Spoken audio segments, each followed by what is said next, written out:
So here we have Andrea Johns, and we've just finished our walk around this wonderful cemetery. Can you just tell us why you think it's important that people come here, Andrea? I truly believe that in order to know who you are, you need to know where you've come from. How I personally got involved with the Friends of Hyde Park Cemetery was a great aunt died, and we found a Bible, as usually people do, and in the front were lots of names and dates going back a couple hundred years.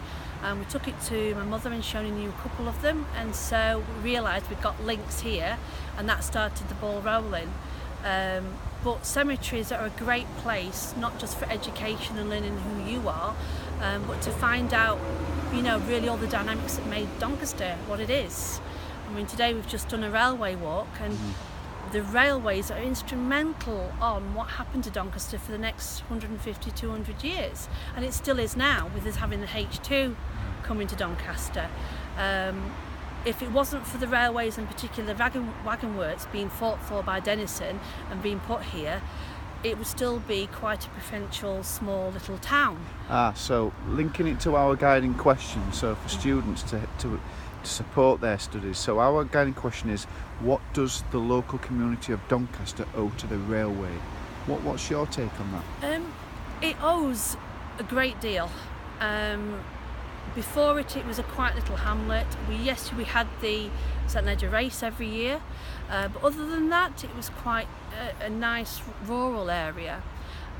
When Denison fought for the workshops to be here and we got them here, that changed dramatically over a very short period of time, because obviously men from other works came from other parts of the country to work here, and within a very short space of time there were so many more extra people and their families coming to Doncaster specifically to work in the railway industry that houses had to be quickly built. So places like Hexthorpe, Borby, Hyde Park all had housing put up at that time.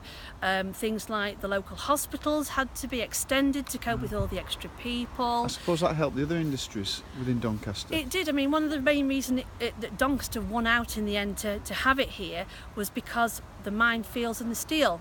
So it made sense, because we were also central to the country, to have a wagon works where you've got your raw products practically on your doorstep.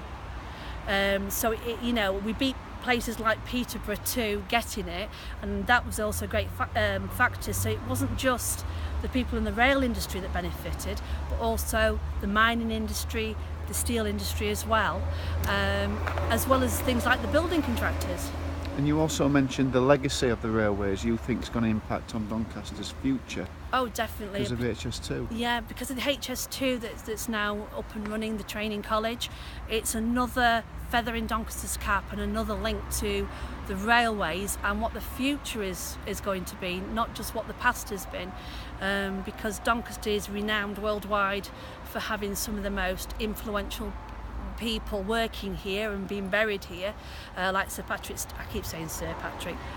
Stirling, but it's looking at the future and getting people to contribute and keep the legacy going, for decades in the future. Well, students loved it. We really appreciate it. Thank you very much. Thank you.